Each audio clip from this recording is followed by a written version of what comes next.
ভেবে দেখুন তো, এমন একটা সমাজের কথা যেটা কিনা শত শত বছর ধরে একটা নির্দিষ্ট মধ্যযুগীয় ধ্যানধারণার ভেতরে আটকে ছিল।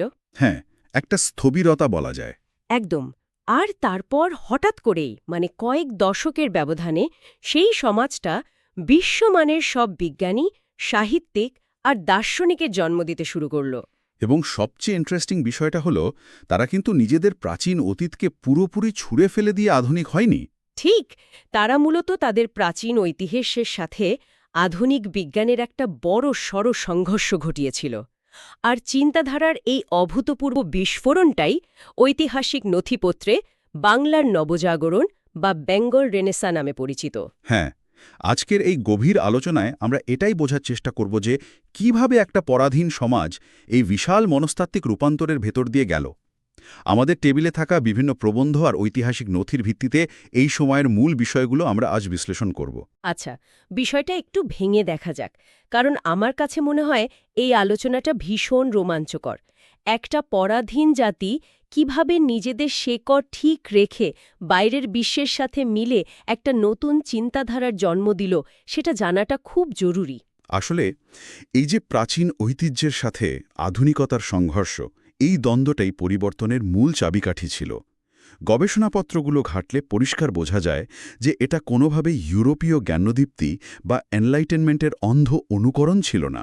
উ মানে তারা স্রেফ পশ্চিমাদের কপি পেস্ট করেনি। একদমই না, বরং এটা ছিল অত্যন্ত সুচিন্তিত এবং বেশ কিছু ক্ষেত্রে অত্যন্ত বিশৃঙ্খল একটা প্রক্রিয়া, যেখানে পশ্চিমা যুক্তিবাদকে ভারতীয় ঐতিহ্যের সাথে মেলানোর চেষ্টা করা হয়েছিল। গবেষকরা একে ক্রিয়েটিভ সিনথেসিস বা সৃষ্টিশীল সংশ্লেষণ বলে থাকেন। আর এই পুরো মনস্তাত্ত্বিক পরীক্ষার সবচেয়ে বড় গবেষণাগারটা ছিল কিন্তু কলকাতা শহর। রাইট। ১৭৫৭ সালের পলাশির যুদ্ধের পর ইস্ট ইন্ডিয়া কোম্পানি যখন ক্ষমতা দখল করল, তখন কলকাতা কেবল একটা সাধারণ বাণিজ্য কেন্দ্র থেকে খুব দ্রুত ব্রিটিশ ভারতের প্রশাসনিক রাজধানীতে পরিণত হল। আর ওই যে ১৭৮৪ সালে এশিয়াটিক সোসাইটি গঠন হল, তারপর ফোর্ট উইলিয়াম কলেজ। হ্যাঁ, ওই প্রতিষ্ঠানগুলো গড়ে ওঠার কারণেই সেখানে একটা অদ্ভুত বুদ্ধিবৃত্তিক আদান-প্রদানের ক্ষেত্র তৈরি হয়েছিল। আমি যদি একটু আধুনিক প্রযুক্তির রূপক টেনে বলি, ব্রিটিশদের আনা এই পশ্চিমা যুক্তিবাদ বা র্যাশনালিজম ছিল একেবারে নতুন একটা অপারেটিং সিস্টেম। দারুণ একটা তুলনা। হ্যাঁ, আর ব্রিটিশরা ওই নতুন অপারেটিং সিস্টেমটাকে অষ্টাদশ ও ঊনবিংশ শতাব্দীর বাংলার অত্যন্ত প্রাচীন ও ঐতিহ্যবাহী একটা হার্ডওয়্যারে জোর করে ইনস্টল করার চেষ্টা করছিল। স্বাভাবিকভাবেই এই প্রক্রিয়ায় সিস্টেমে অনেক বড়সড় ক্র্যাশ হয়েছে। কিন্তু একই সাথে অবিশ্বাস্য কিছু আপগ্রেডও হয়েছে। এখানেই বিষয়টা সবচেয়ে আকর্ষণীয় হয়ে ওঠে। ইতিহাসবিদরা এই হার্ডওয়্যার আর সফটওয়্যারের সংঘাতকে অ্যাম্বিভ্যালেন্ট মডার্নাইজেশন বা দ্বিধাগ্রস্ত আধুনিকীকরণ হিসেবে বিশ্লেষণ করেছেন। মানে তারা ঠিক বুঝে উঠতে পারছিল না কোনটা নেবে আর কোনটা ছাড়বে, তাই তো? হ্যাঁ, পশ্চিমা শিক্ষায় শিক্ষিত হওয়া বাঙালি বুদ্ধিজীবীরা সে সময়ে একটা গভীর মনস্তাত্ত্বিক সংকটে পড়েছিলেন। ব্রিটিশরা প্রতিনিয়ত বোঝানোর চেষ্টা করত যে ভারতীয় ঐতিহ্য মানেই পেছনের দিকে পড়ে থাকা, আর ইউরোপীয় সংস্কৃতি মানেই শ্রেষ্ঠত্ব। হুম, একটা কালচারাল সুপিরিয়রিটি কমপ্লেক্স। ঠিক। আর এর বিরুদ্ধে দাঁড়ানোর জন্য এই বুদ্ধিজীবীরা কেবল পশ্চিমা শিক্ষাকে অন্ধভাবে গ্রহণ করেননি, তারা ইতিহাসকে হাতিয়ার হিসেবে ব্যবহার করেছিলেন। তারা প্রাচীন সংস্কৃত গ্রন্থগুলো ঘেঁটে প্রমাণ করতে শুরু করলেন যে দক্ষিণ এশিয়ার সভ্যতাও বুদ্ধিবৃত্তিক দিক থেকে প্রাচীন গ্রিস বা রোমের মতোই উন্নত ছিল। তার মানে এটা মূলত একটা পরাধীন জাতির হৃত আত্মবিশ্বাস ফিরিয়ে আনার কৌশল ছিল। একদম তাই। আর ঠিক এই জায়গাটিতেই রাজা রামমোহন রায়ের কৌশলগত বুদ্ধিমত্তার বিষয়টা সবচেয়ে বেশি চোখে পড়ে। তাকে তো আধুনিক ভারতের জনক বলা হয়, কিন্তু তিনি যে কত বড় মাপের একজন স্ট্র্যাটেজিস্ট ছিলেন তা অনেক সময় আড়ালে পড়ে যায়। আসলে তিনি খুব ভালোভাবে বুঝতে পেরেছিলেন যে একটা গভীর ঐতিহ্যবাহী সমাজকে সংস্কার করতে হলে যুক্তির ভাষাকে শেকড়ের কাছাকাছি হতে হবে। হ্যাঁ, যেমন ধরুন ১৮২৮ সালে তিনি যখন ব্রাহ্ম সমাজ প্রতিষ্ঠা করলেন এবং বহুদেবতাবাদ বা সতীদাহের মতো প্রথার বিরুদ্ধে দাঁড়ালেন, তখন তিনি কিন্তু শুধু পশ্চিমা মানবাধিকারের বুলি আওড়াননি। না, তিনি সরাসরি প্রাচীন বেদ এবং উপনিষদ অনুবাদ করে জনসমক্ষে নিয়ে এসেছিলেন। ঠিক, তিনি মূলত রক্ষণশীল পুরোহিতদের তাদের নিজেদের মাঠেই পরাজিত করেছিলেন। মানে তাদেরই পবিত্র ধর্মগ্রন্থ ব্যবহার করেই তিনি ১৮২৯ সালে প্রমাণ করে দিয়েছিলেন যে সতীদাহ প্রথার আসলে কোনো শাস্ত্রীয় ভিত্তিই নেই। আর পাশাপাশি ঐতিহ্যবাহী সংস্কৃত শিক্ষার বদলে গণিত, রসায়ন ও বিজ্ঞানের পক্ষে তার দৃঢ় অবস্থান তো ছিলই। কিন্তু একদিকে রামমোহন যখন অত্যন্ত সাবধানে প্রাচীন শাস্ত্রের সাহায্যে সমাজের গোড়ামি ভাঙছেন, ঠিক তখনই সম্পূর্ণ ভিন্ন এবং প্রচণ্ড বেপরোয়া একটা শক্তির উত্থান ঘটছিল। আপনি হেনরি লুই ভিভিয়ান ডিরোজিও এবং তার ইয়াং বেঙ্গল আন্দোলনের কথা বলছেন, তাই না? হ্যাঁ, ডিরোজিও ছিলেন হিন্দু কলেজের একজন তরুণ অ্যাংলো ইন্ডিয়ান শিক্ষক, যিনি মূলত তার ছাত্রদের শিখিয়েছিলেন সমাজের প্রতিটি কর্তৃত্বকে, প্রতিটি নিয়মকে সরাসরি প্রশ্ন করতে। কিন্তু নথিপত্রগুলোতে এই ডিরোজিয়ানদের নিয়ে যে বিবরণ দেওয়া আছে সেটা দেখে তো যথেষ্ট সন্দেহ তৈরি হয়। মানে তারা বিতর্ক সভা করত ঠিক আছে, কিন্তু একই সাথে তারা ইচ্ছে করে গরুর মাংস খেত, মদ পান করত এবং হিন্দু সমাজের প্রচলিত আচার অনুষ্ঠানগুলোকে প্রকাশ্যে উপহাস করত। কিছুটা উগ্র আচরণ ছিল বটে। এটাকে তো কোনো গভীর সমাজ সংস্কার বলে মনে হয় না।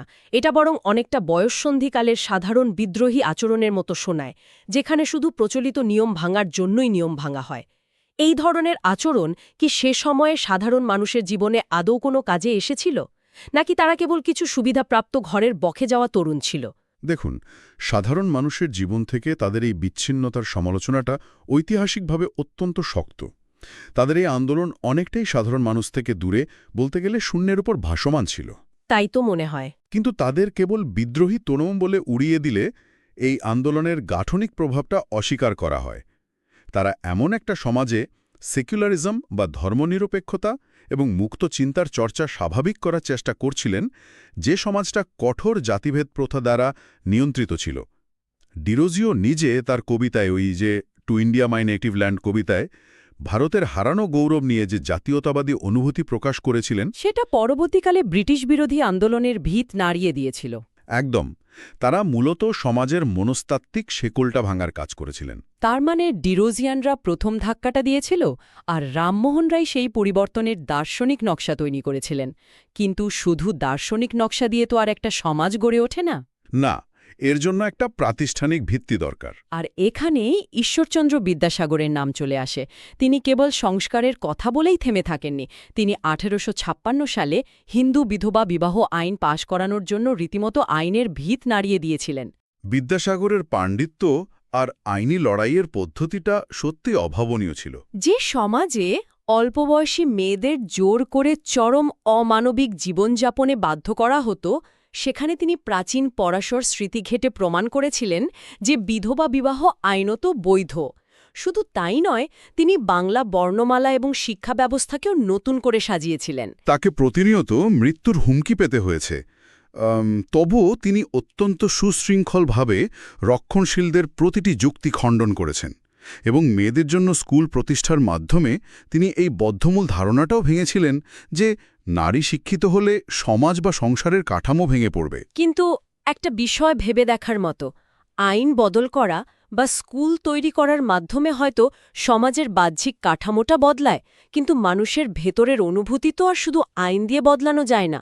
মানুষের কল্পনাকে ছুঁতে হলে তো গল্পের প্রয়োজন হয়। অবশ্যই, সাহিত্য ছাড়া তো কোনো নবজাগরণই সম্পূর্ণ হয় না। আমি যদি আগের ওই রূপকটা আবার ব্যবহার করি, তাহলে বলা যায় রামমোহন বা বিদ্যাসাগর যদি এই নতুন সমাজের লজিক বা পেছনের কোডিংটা তৈরি করে থাকেন, তবে পরবর্তীকালে সাহিত্যিকরা ছিলেন এই স্থপতিদের তৈরি ভবনের চমৎকার সব ইন্টিরিয়ার ডিজাইনার বা নতুন সমাজের ইউজার ইন্টারফেস বা ইউআই। দারুণ। তারা এই জটিল সামাজিক পরিবর্তনগুলোকে এমন সব গল্প আর কবিতায় রূপান্তর করেছিলেন যা সাধারণ মানুষ নিজের জীবনের সাথে মেলাতে পারত। আর এই অনুভূতির রূপান্তরটাই ছিল সাহিত্যের আধুনিকীকরণ। মাইকেল মধুসূদন দত্তের কথাই ধরুন, তিনি 1861 সালে মেঘনাদবধ কাব্য লিখলেন এবং ইউরোপীয় রোম্যান্টিসিজমকে সরাসরি বাংলা সাহিত্যে নিয়ে এলেন অমিত্রাক্ষর ছন্দ ব্যবহারের মাধ্যমে। হ্যাঁ, এবং তিনি তো পুরো মিথোলজিটাই উল্টে দিয়েছিলেন। ঠিক, তিনি ঐতিহ্যবাহী রামায়ণের খলনায়ক রাবণের ছেলে মেঘনাদকে একজন ট্র্যাজিক হিরো হিসেবে তুলে আনলেন, যে কিনা বহিরাগত আক্রমণকারীদের হাত থেকে নিজের মাতৃভূমিকে রক্ষা করছে। একটা চরিত্রকে দেখার দৃষ্টিভঙ্গি কিভাবে পুরো বদলে দেওয়া যায়, এটা ছিল তার সবচেয়ে বড় প্রমাণ। এটা হয়তো ব্রিটিশ ঔপনিবেশিকতার বিরুদ্ধে এক ধরনের সূক্ষ্ম মনস্তাত্ত্বিক প্রতিরোধও ছিল। আর বঙ্কিমচন্দ্র চট্টোপাধ্যায় তো এই প্রতিরোধকেই আক্ষরিক অর্থে রাজনৈতিক হাতিয়ারে রূপান্তর করেছিলেন। একদম ঠিক। 1865 সালে তার প্রথম বাংলা উপন্যাস দুর্গোষ নন্দিনী প্রকাশের পর থেকেই এই বদলটা শুরু হয়। আর তার আনন্দমঠ উপন্যাসের মাধ্যমে যে ভারত মাতা ধারণাটা তৈরি হল সেটা তো অভাবনীয়। আর বন্দে মাতরম রানটি তো কেবল একটা সাধারণ কবিতা থাকেনি, এটি পুরো ভারতের স্বাধীনতা সংগ্রামের রণধ্বনিতে পরিণত হয়েছিল। যদি আমরা বৃহত্তর প্রেক্ষাপটের সাথে এটা মেলাই, তাহলে দেখব কিভাবে এই সাংস্কৃতিক বিপ্লব সরাসরি জাতীয়তাবাদকে উস্কে দিয়েছিল এবং এই জাগরণ পরবর্তীতে রবীন্দ্রনাথ ঠাকুরের হাত ধরে তার সর্বোচ্চ চূড়ায় পৌঁছায়। 1913 সালে তার নোবেল বিজয়। হ্যাঁ, এটা তো বিশ্বমঞ্চে একটা বিশাল বড় স্বীকৃতি ছিল। কেবল স্বীকৃতি নয়, তার প্রতিষ্ঠিত শান্তিনিকেতন এবং 1921 সালে বিশ্বভারতী বিশ্ববিদ্যালয়ে যে ধারণা, সেখানে মূলত প্রাচ্যের আধ্যাত্মিকতার সাথে পাশ্চাত্যের বিজ্ঞানের মেলবন্ধন ঘটেছিল। কিন্তু আমাদের সামনে থাকা নথিপত্রগুলোতে এই জায়গাটায় একটা মস্ত বড় স্ববিরোধিতা চোখে পড়ছে। তাহলে এই সবকিছুর অর্থ কি দাঁড়াচ্ছে? কিভাবে রবীন্দ্রনাথ এমন একটা নবজাগরণের সবচেয়ে বড় মুখ হতে পারেন, যা জাতীয়তাবাদকে চরমভাবে উস্কে দিয়েছিল, অথচ তিনি নিজেই ছিলেন উগ্র পশ্চিমা জাতীয়তাবাদের কট্টর সমালোচক? এই প্রশ্নটা খুবই প্রাসঙ্গিক, কারণ রবীন্দ্রনাথ জাতীয়তাবাদকে একটা সংঘবদ্ধ স্বার্থপরতা বা অর্গানাইজড সেলফিশনেস মনে করতেন। মানে তিনি নেশন স্টেটের ধারণাকেই অপছন্দ করতেন। হ্যাঁ, তার মতে এই উগ্র জাতীয়তাবাদ মানুষের ভেতরের সমমর্মিতাকে ধ্বংস করে দেয়। জাপান ও যুক্তরাষ্ট্রে দেওয়া বক্তৃতাগুলোতে তিনি যেভাবে সামরিক সম্প্রসারণবাদের বিরুদ্ধে সতর্ক করেছিলেন, তা বিশ্লেষণ করলে তার এই দর্শনটা পরিষ্কার হয়। অ্যালবার্ট আইনস্টাইন এবং ফরাসি দার্শনিক রোমা রলার সাথে তার গভীর আলোচনার প্রসঙ্গ টানলেই দেখা যায় তিনি সীমানা ছাড়িয়ে একটা বিশ্বজনীন মানবতাবাদে বিশ্বাসী ছিলেন। আর এই সীমানা ভাঙার তাড়না তো শুধু সাহিত্য বা দর্শনেই আটকে ছিল না, বিজ্ঞানের জগতেও এটা নিজস্ব একটা ভাষা তৈরি করেছিল। স্যার জগদীশচন্দ্র বসুর গবেষণার দিকটা খেয়াল করলে তো রীতিমতো চমকে যেতে হয়। সত্যি তাই। তিনি একদিকে ওয়্যারলেস ট্রান্সমিশন বা বেতার তরঙ্গ নিয়ে কাজ করছেন, আবার সেখান থেকে পুরোপুরি দিক পরিবর্তন করে উদ্ভিদ বিজ্ঞানে চলে আসছেন।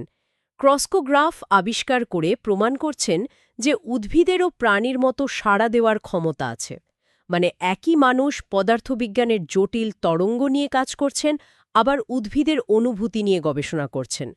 তাকে দেখে আধুনিক যুগের এমন কোনো টেক গুরুর কথা মনে হয়, যিনি একই সাথে জটিল কোডিং করেন, আবার গভীর মেডিটেশনও করেন। হ্যাঁ, ঠিক বলেছেন। এই আত্মনির্ভরশীলতার তাড়না প্রফুল্লচন্দ্র রায়ের ভেতরেও ছিল, যিনি বেঙ্গল কেমিক্যালস প্রতিষ্ঠা করেছিলেন। আবার সত্যেন্দ্রনাথ বসু কোয়ান্টাম মেকানিক্সে যে বোজ আইনস্টাইন স্ট্যাটিস্টিক্স তৈরি করলেন, সেটা তো বিজ্ঞানের ইতিহাসই বদলে দেয়। তবে বিজ্ঞান তো বটেই, শিল্পের ক্ষেত্রেও এই নিজস্ব ভাষা খোঁজার ব্যাপারটা খুব স্পষ্ট ছিল, বিশেষ করে বেঙ্গল স্কুল অব আর্টের উত্থানের মাধ্যমে। হ্যাঁ, কারণ তার আগ পর্যন্ত তো ব্রিটিশদের চাপিয়ে দেওয়া একাডেমিক রিয়েলিজমের রীতিতেই ছবি আঁকতে হতো। একদম। অবনীন্দ্রনাথ ঠাকুর এবং নন্দলাল বসুরা মূলত নান্দনিকতার এই ডিকলোনাইজেশন বা উপনিবেশ মুক্তিকরণ ঘটিয়েছিলেন। তারা ইউরোপীয় রীতি বাদ দিয়ে মুঘল, রাজপুত এবং জাপানিজ ওয়াশ টেকনিক ব্যবহার করতে শুরু করেন। 1905 সালে অবনীন্দ্রনাথের আঁকা ভারতমাতা চিত্রকর্মটি এর একটা বড় উদাহরণ। অসাধারণ। আচ্ছা, শিল্প ও বিজ্ঞানের এই উল্লম্ফনের পাশাপাশি গবেষণাপত্রগুলো আরেকটি অত্যন্ত গুরুত্বপূর্ণ জাগরণের দিকে নির্দেশ করে। বিংশ শতাব্দীর শুরুতে বাঙালি মুসলিম সমাজের জাগরণ। এটা খুবই গুরুত্বপূর্ণ একটা অধ্যায়। হ্যাঁ, এখানে বেগম রোকেয়া সাখাওয়াত হোসেনের নারীবাদী চিন্তাধারার কথা না বললেই নয়। 1905 সালে তিনি সুলতানার স্বপ্ন বা সালটানাস ড্রিম লিখছেন। সেখানে তিনি এমন একটা নারীতান্ত্রিক লেডি ল্যান্ডের ধারণা দিচ্ছেন, যেখানে নারীরা সমাজ পরিচালনা করছে আর পুরুষরা ঘরের ভেতর বন্দী। এত আগে বসে এমন চিন্তা, এটাকে তো অনায়াসেই বিংশ শতাব্দীর শুরুর দিকের একটা ফেমিনিস্ট ব্ল্যাক মিরর এপিসোডের সাথে তুলনা করা যায়। অসাধারণ রূপক। আসলে এটি একটা গুরুত্বপূর্ণ প্রশ্নের জন্ম দেয়। কারণ ঐতিহাসিকভাবে মুসলিম সমাজে এই আধুনিক জাগরণটা শুরু হতে কিছুটা বেশি সময় লেগেছিল, কিন্তু ১৯২৬ সালে ঢাকা বিশ্ববিদ্যালয়কে কেন্দ্র করে কাজী আব্দুল ওদুদ এবং আবুল হোসেনের নেতৃত্বে যে বুদ্ধির মুক্তি আন্দোলন শুরু হয়, সেটা সরাসরি ধর্মীয় অন্ধত্ব এবং কুসংস্কারের বিরুদ্ধে দাঁড়িয়েছিল।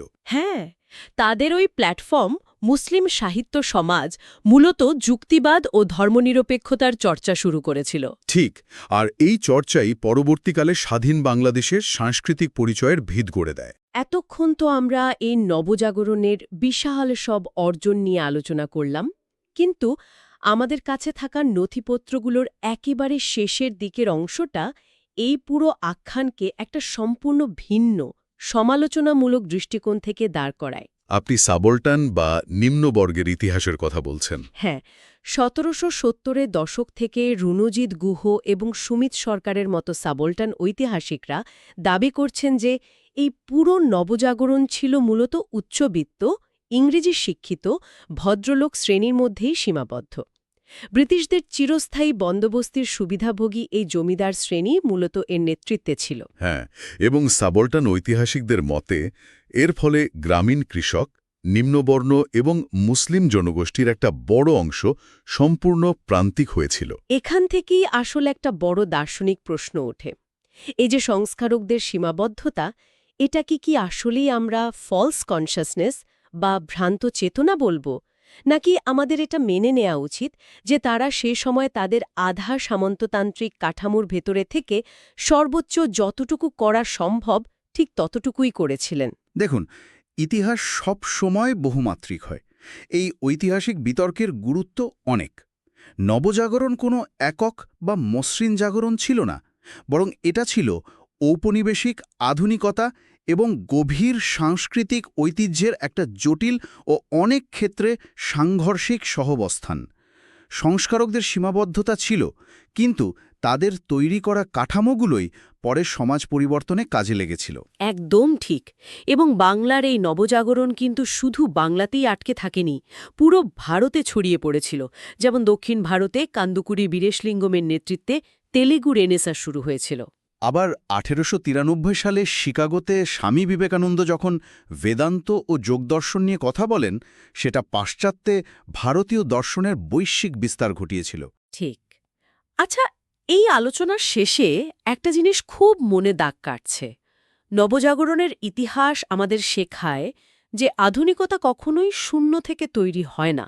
কিন্তু এই আলোচনার শেষে একটা বিষয় ভাবার মতো, ইতিহাসে যখনই কোনো সমাজ প্রগতির দিকে এমন বিশাল লাফ দেয়, তখন কারা সেই প্রগতির সুফল উপভোগ করে আর কাদের কণ্ঠস্বর নথিপত্রের আড়ালে হারিয়ে যায়? যখন আমরা আমাদের নিজেদের যুগের নবজাগরণ বা প্রযুক্তিগত উল্লম্ফন নিয়ে উদযাপন করি, তখন কি আমরা অজান্তে আমাদের সমাজের একটা অংশকে পেছনে ফেলে যাচ্ছি না?